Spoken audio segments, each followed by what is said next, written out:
Hello friends, welcome back to the channel. Today I'm going to be walking you through feeding your starter every day for that first 8 days that you're establishing a new starter. Keep in mind that once you do this process the first time, you can actually keep and maintain the starter for your entire life. You can pass it down for generations. So once you do this one time, you can keep it going. What you're doing in this first 8 days is you're creating a good yeast and bacteria culture. So that's why it takes the full 8 days to develop this culture of yeast and bacteria. But after this, it's just a matter of feeding it and maintaining it so it doesn't die and so that it keeps giving you new starters so you can bake with it for a lifetime. Something that's important to note, you'll notice that the first day I start with whole wheat flour, and this is really important because the whole wheat flour has nutrients in it that the all-purpose flour doesn't, and by starting your starter with it that first day, it just gives it a boost of nutrients, and this is going to make a difference when your starter is growing and thriving, and it will make the process of making a starter so much easier. So I highly recommend starting with the whole wheat flour. I get a lot of questions if that's necessary. Yes, it is very necessary for things to be easy and go well. If you do start with an all-purpose flour, because say you don't have whole wheat, I would say make sure to get whole wheat the first few days and then just give it a feed. Do one of your feedings with whole wheat so that it can kind of get that boost at some point in the first few days. But to give you the best start and to really just make this process easy and simple, start that first day with whole wheat flour, and then after that day, we'll continue feeding it with an all-purpose flour. A question that I do get is if you can use rye flour instead of whole wheat, and yes, I have not personally used rye flour up until this point, but I've heard that rye works just as well as whole wheat. Both of them are whole grains, so they both have tons of nutrients that your starter needs to get that boost and to start off well. And then also, I prefer to feed mine daily with all-purpose flour just because it's very cost effective, it's readily available, and you're going to be doing feeds, so like a lot of feeds, and so I just recommend to do all-purpose flour. But if you prefer or want to do bread flour, you can do that too.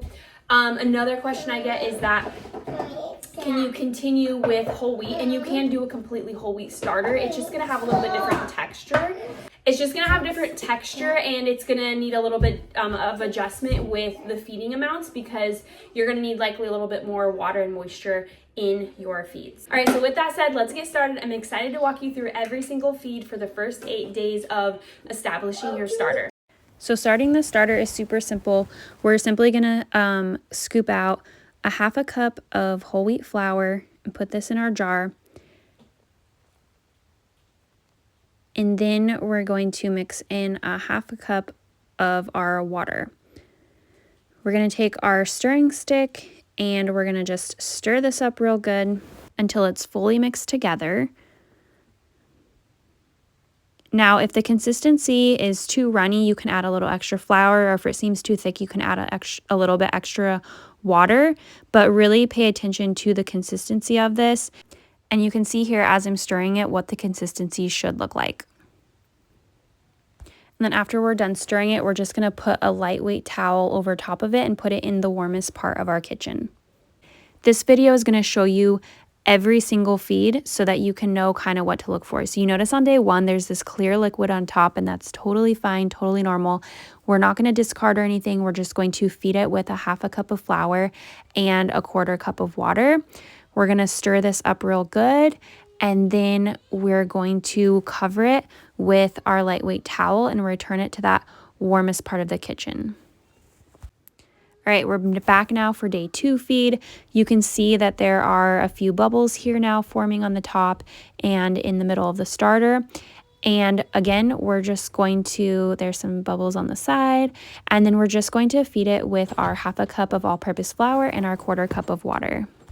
Please note that the smell of your starter can be really foul these first few days. It can smell anything from like a poopy diaper to smelly socks. That's completely normal. Do not throw it away. It will get better around day 6. And by day 8, your starter should have a really pleasant sour smell. It's a good idea if you can just to kind of scrape down these sides a little bit too, just to keep the sides of your jar cleaner. Now we're going to cover it back up and we're going to place it back in the warmest part of our kitchen for about 24 more hours. Now we're back for day 3. This is the last day that we're going to be feeding it and not discarding. You can see that there's still some bubbles forming here. It's maybe had a little rising action and falling and bubbles on the side. So we're going to go ahead now and just feed it again with a 1/2 cup of all-purpose flour and a 1/4 cup of water and get this stirred up.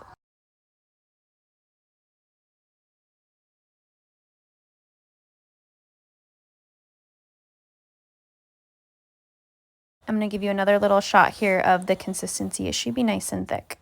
We're going to cover this back up and we'll see you again in 24 hours. We're back for day 4 feed. So this is the first feed that's going to be different. We're going to start discarding this day and we're going to discard every day from here on out. So you can kind of see what the consistency looks like. We still got those bubbles. We're just going to now take out about 1/3 cup from our jar and discard that. You can just throw this in the trash. It's not fully developed, so you cannot use it for baking yet. And then we're going to feed it our 1/2 cup of all-purpose flour and a 1/4 cup of water. Then we're going to get this mixed up, and you know the drill.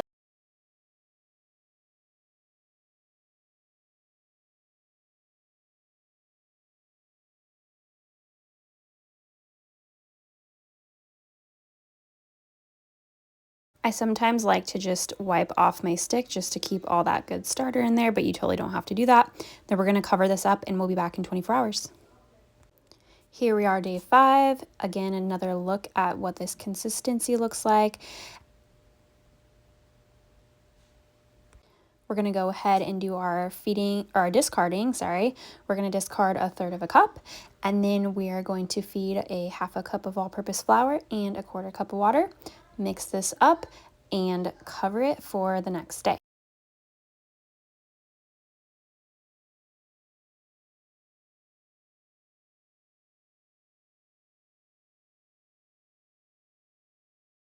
Now we're on day 6 feed, so you know that these days leading up to here, the starter can actually smell pretty foul. It can smell like a poopy diaper. Some people describe it as smelly socks, but that's totally normal.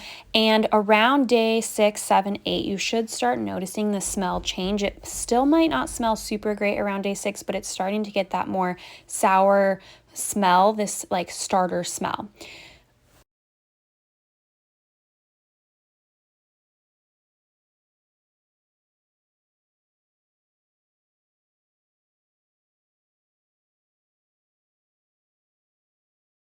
So now we're at day 7 feed. You can tell by the lighting that it is night, so I actually waited way more than 24 hours, probably about 36 hours before feeding this, and that is totally fine. I wanted to be able to show you that it doesn't have to be exactly 24 hours. It can be anytime that day and be perfectly fine. So we just did our discard. We're feeding it with a 1/2 cup of flour, a 1/4 cup of water.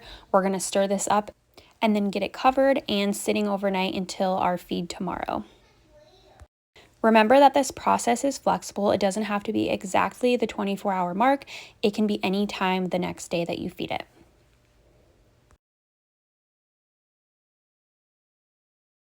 This is day 8. This is our final feeding day. After I feed it today, in a few hours, it can be ready to bake bread with. You can see that it's been rising, it's been falling, and because it's been doing this for a couple days now, you can totally use it to bake with today.